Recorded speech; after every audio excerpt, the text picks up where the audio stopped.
Ay, nagutom ako. Lunchtime. Late na. Ma-order si Duke ng Wendy's. Kaya lang mga alas 5 pa. Mga 2 oras pa. Tingnan natin. Yeah, 2 oras pa. Kaya, kain muna ako ng sandwich. Peanut butter and jam.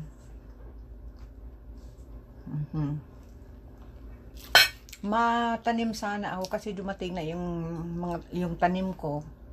Kaya lang, na ano ko na, Good Friday pala dito. Kaya lang, parang lungkot sa labas, oh. Parang, ibang ano talaga, oh. Nakikita mo sa labas na, yung itsura, parang malungkot. Palibhasa, Good Friday.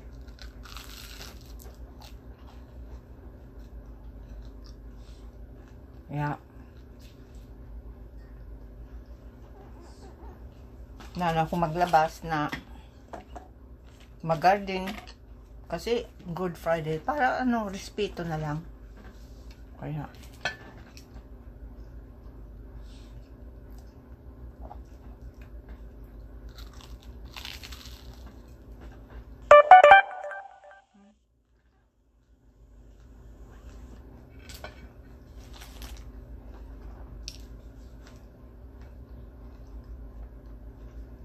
gising ako ng maaga. Your alarm's going off saying vitamin. Vitamin? Vitamin, yeah. Oh, okay. Yeah. Thank you, sweetie. Okay.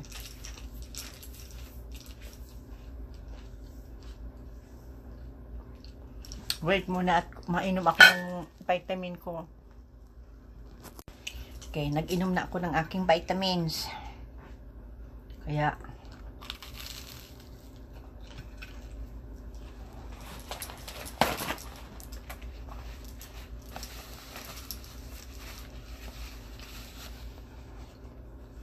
yung nangyari kay Nora Honor, nakakalungkot. Kasi hindi ko in-expect sa edad niyang 71 mawawala siya. Dali lang. Yung nagpa-hospital siya. Doon, according sa balita, na hospital kasi nahirapan maghinga.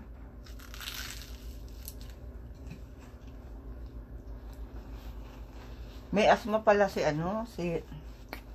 Nora Honor. Yung sabi niya sa interview niya, kasi siguro iyon ang nag-trigger sa kanya na hindi siya makahinga. Tapos inoperahan daw.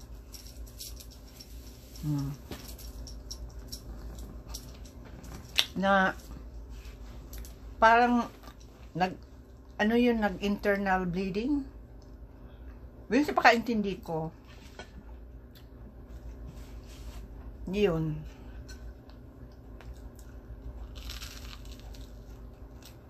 Yung interview ng anak niya, si Ayan.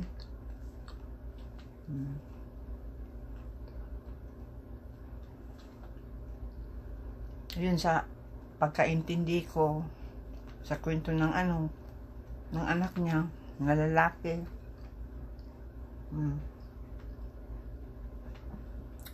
Nag-bleeding. Yun na yun ang ikinamatay.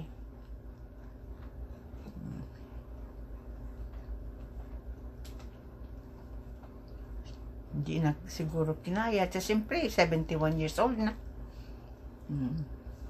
Nahirap talaga pag inuoperahan pag may edad na.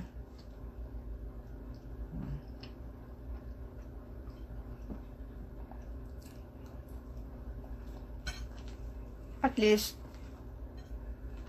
ililibing siya sa mga bayani. Libingan ng mga bayani at nagkaroon siya ng yung naging national artist siya. Kaya hindi siya makakalimutan. Hindi tulad ng mga ordinaryong tao, madaling makalimutan. Pero yung mga sikat,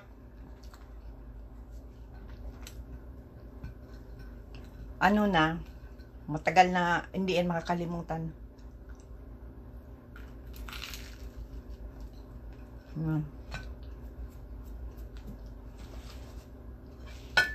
Dali lang ang buhay talaga. Sobrang dali lang.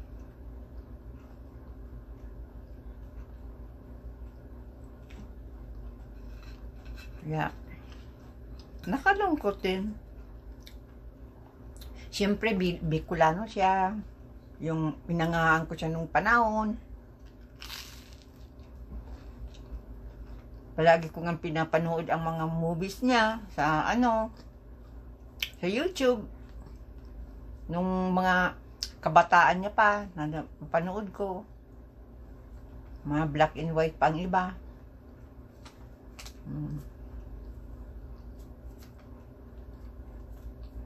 Yan, nag-enjoy ako ng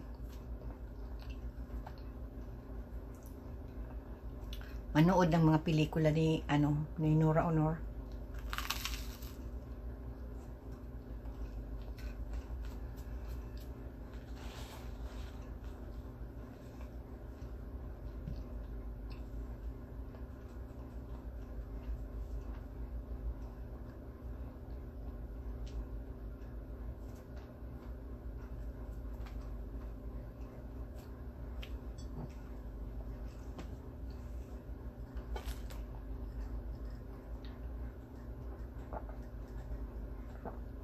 At least naabot niya ang 71. Ang iba, bata pa, wala na. Yan. At ang ganda ni Nora Honor nung bata pa siya.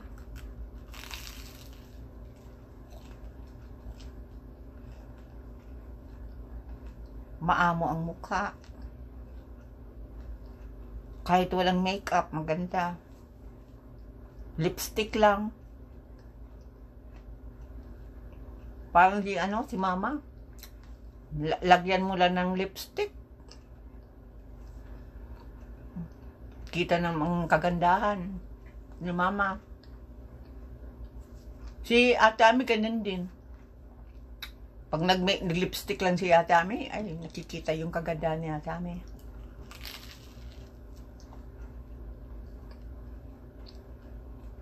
Kahit hindi nakabihis.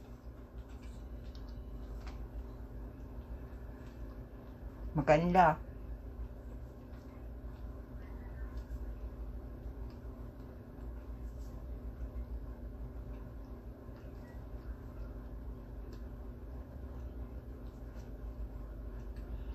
Akalungkot talaga. At least nakagawa pa siya ng pelikula. Pero may palang gagawa ulit ng pelikula. Yun na nga, namatay na.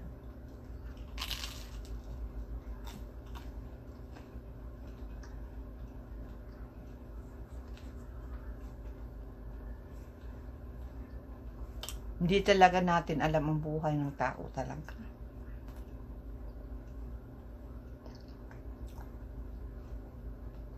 Walang siguro, di ko masabi. Hindi natin talaga alam ang buhay natin.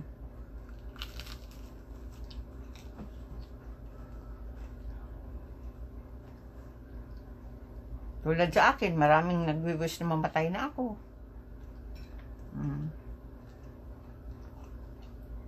Ang Panginoon, Ama Hesukristo lang ang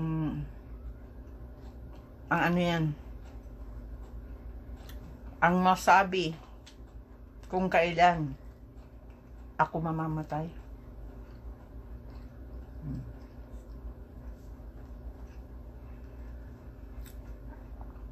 Maraming nagbi-message sa akin.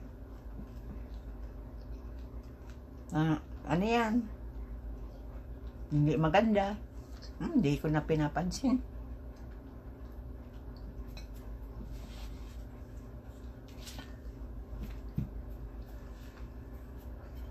Kaya, dati apektado ako sa mga sinasabi sa akin. Minsan na, pag naalala ko, yung mga sinasabi sa akin, o naalala ko, yung mga panglalait sa akin, yung pang-ano sa akin, cut down, ganyan. Pang-iinsulto. Kung ano-anong mga nakakasakit sa damdamin. Yun namin, minsan bigla lang flashback na ano sa isipan ko, nabalik ko. Minsan, magkakain ako. Bigla lang ang napasok sa utak ko.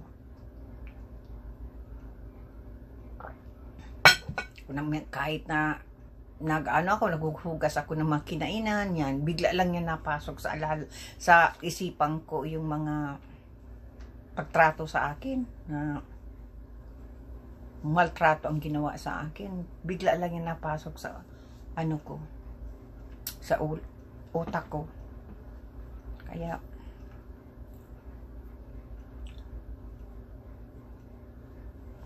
yan na. Kaya minsan pag nagluto ako, gusto ko makinig ng tugtog ni Alexa. Kaya na ako, yung parang naalala ko. Minsan papanaganipan ko, parang nabalik ako sa panahon na yun. Parang tinutorture ka kahit natutulog ka.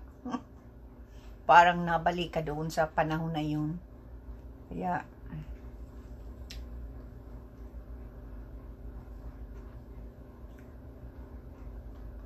inaano ko na lang na ang makayanan ko.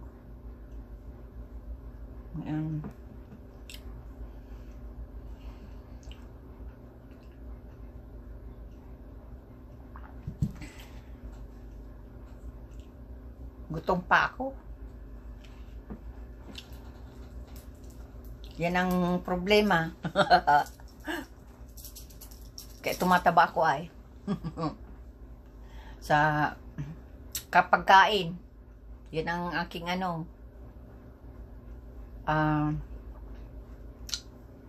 ang aking yan.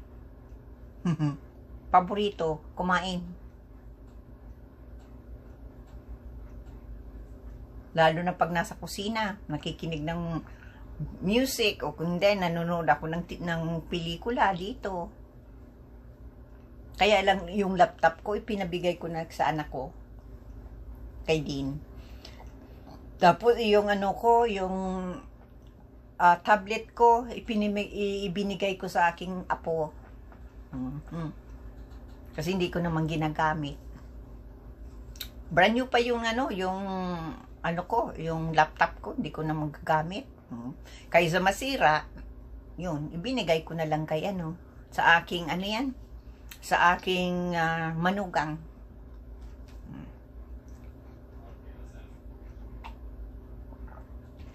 Tapos binigay ko sa aking apo. Ay masaya na natanggap na yung laptop na binigay ko.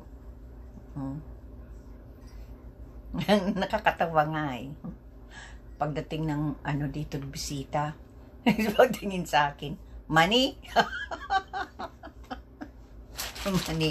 Binigyan ko ng 100, 250. Ay, sabi ko, niya 50. Tinanong ko paano niyo nalaman ang perang 50? Sabi ni Dean, dahil sa tinuruan ko. Pagbisita ulit dito, palagi ako may tagama na pera pag nabisita sa akin. Nakakatuwa. Tapos yung isa, sabi ko, ibigay sa